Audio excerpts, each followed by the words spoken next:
here with Marc Scott Zicree.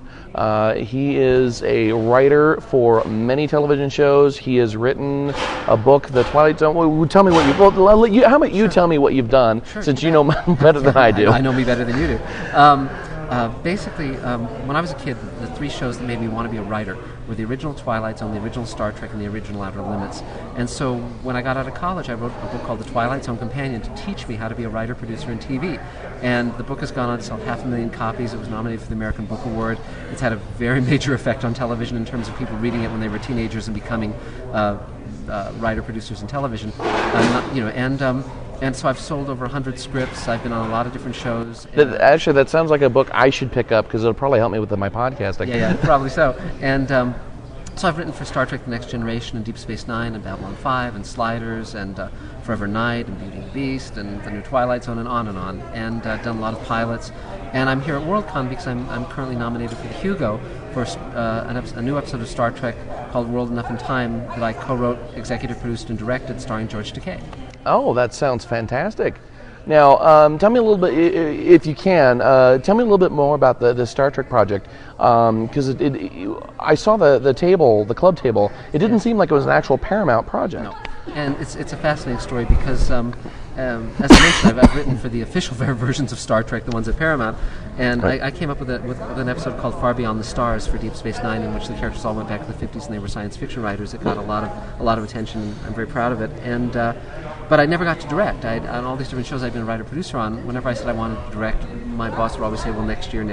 Right. And it never happened. So I was on a panel at a science fiction convention about Star Trek with Walter Koenig, among others. And Walter, this is just when Enterprise was winding down. The fans were not, of course, happy with Enterprise. Right. And so someone asked what the future of Star Trek was, and Walter told this really bizarre story, and it was so peculiar that I decided it was such an odd story that I spent an hour after the panel talking to Walter and finding out all the details. And the story he told was that in upstate New York there's an Elvis impersonator named James Cawley. That's his day job.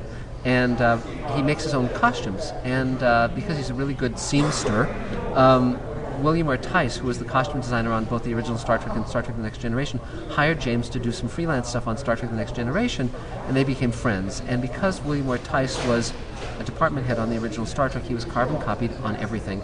And so he had the blueprints of all the original sets. So James Cawley, in upstate New York, where he lives, built full-size replicas of all the original Star Trek sets and started shooting Star Trek episodes starring himself as Kirk.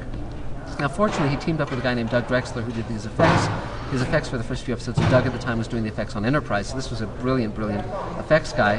And there was a guy named Jack Marshall who directed. He came out of local TV news, and he was directing the first few episodes, and he was a talented fellow. And so with the third episode, the first two episodes, the first one was kind of shaky, second one was better. It had three actors who had been in the original Star Trek, William Wyndham, Barbara Luna, and Malachi Throne. They'd all played guest roles on the original Star Trek. But for his third episode, he went to Walter Koenig and said, will you star as Chekhov? And Walter said yes. And he went to D.C. Fontana, who wrote and story edited the original series, and asked her if she'd write it, and she said yes. And so Walter was about to go shoot this episode when he was on this panel. And I said, good Lord. And that night I went online and I watched their second episode, which was a sequel to an episode of Star Trek called The Doomsday Machine. And I liked what they were doing. It was enthusiastic, it was fun, it was entertaining. Everything that Enterprise wasn't doing right, they were. You could tell there was enormous affection, and it wasn't at the level of professional production. It was shot on mini DV and so forth, but it was entertaining. And I realized that with the people that I knew in television film, I could raise the level of production way up, and I could have a chance to direct and make something that I could be very proud of.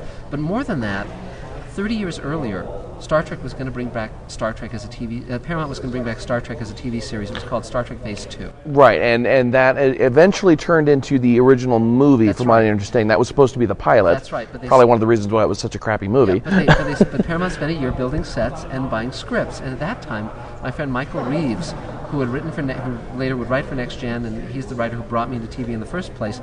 Back in 1976-77, he went in and pitched a story to Phase 2, in which Sulu gets marooned on an alien planet for 30 years, raises a wife and gets married, raises a family, sort of as John Carter of Mars, and it's all in the wink of an eye on the Enterprise. And it was this great story, but it never even got written as an outline because they pulled the plug on the show, so it never got made. But I remembered it, and when I saw what they were doing on Star Trek New Voyages, I thought, oh, maybe this could be something we could do. So I called Michael, and we'd written together off and on. He's the writer who brought me to TV in the first place, and a very dear friend. And I said, would you be interested in writing this script with me? And he said yes, because I'd always wanted to work with George Takei. He was very much at the top of my list. And so then I contacted Star Trek New Voyages and said, would you want us to write this for you? Here's our credentials. I mean, Michael won an Emmy for the animated Batman and so forth. Between the two of us, we sold over 400 scripts, and they said yes. So then I typed up the storyline. I altered it, because in the intervening years they'd done an episode of Star Trek Next Gen called The Inner Light, in which Picard ends up marooned on an alien planet, and he grows old and dies and has a family in Homegilla, all in the wink of an eye on the Enterprise. And although it was a very different kind of story, that was similar to where I didn't just want to replicate that. Right. So I revised the story. I typed up 3 pages where I revised it and made it much more on the Enterprise, and Sulu's daughter comes aboard the Enterprise, and we get to know her, and it's about a decision she has to make ultimately, and it's about family and why we have family. And it answers the question why Sulu had a family and raised Demora, who was the daughter that we met in one of the Star Trek movies. And so I typed up 3 pages, ran it by Michael, he said fine, and then I went to George Takei's house, and I sat down with him, and I said, you're a brilliant actor, I've seen you in many things other than Star Trek, and I love what you've done on Star Trek, but you never got your Sulu episode, the one you deserved, and this is it, and you need to read these 3 pages and tell me here and now if you'll do it. And he read those 3 pages sitting at his dining room table, and he said, I'm in, you bet. And so then I spent 6 months building a production team of Oscar and Emmy winners from, I was using the New Voyages guys, I said to James Cawley, who had played Kirk, who's, on New Voyages, I said, look, if your director falls out, I'd be very interested in directing this. And he said, point blank, would you like to direct this? And I said, yes, I want to be, yes. And he said, well, then you're the director. And I said, okay, my 2 requirements are we shoot high def, and he says, if you can get the cameras, you bet. And we cast the actors, the guest stars out of LA, real actors. And then I worked with the standing cast, who are mainly non-professionals, to get the level of their acting up.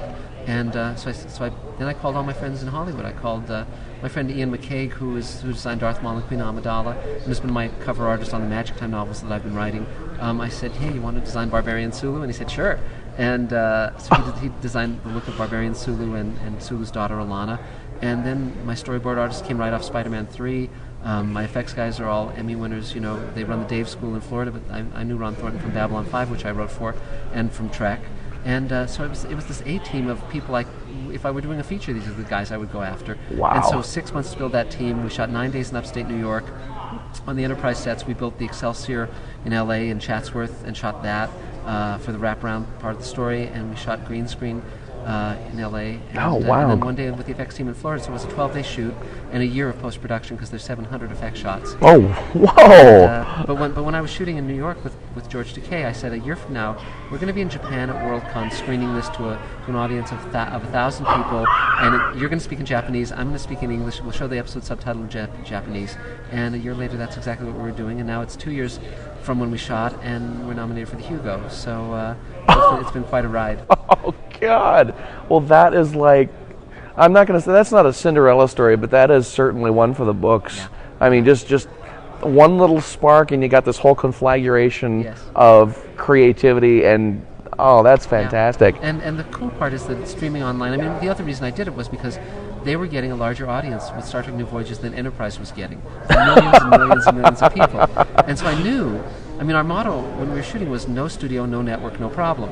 And, because we could, it was very hard putting it together and took a lot of effort, and I had to put some money in from my production company. It wasn't done for free, but I knew I would get millions of people around the world watching it because it's online at StarTrekNewVoyages.com. They've now retitled their series Star Trek Phase 2, so I think you can go to either StarTrekPhase2.com or StarTrekNewVoyages.com, and it's streaming online. You can watch the entire episode.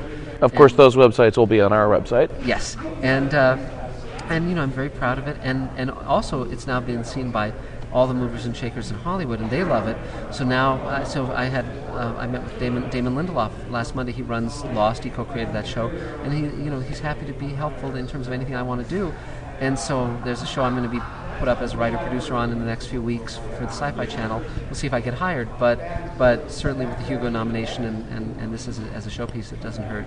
Well, Marc, I wish you the best of luck with that, and hopefully we'll talk to you after the Hugos, see if you won. You bet. Thanks, Jason. Thanks a lot. Bye.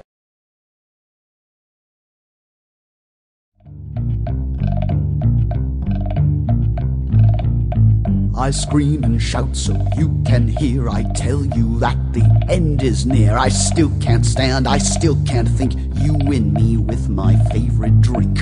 Give me that glass, though I feel asinine. And if I can't grump, I'll drink plum wine.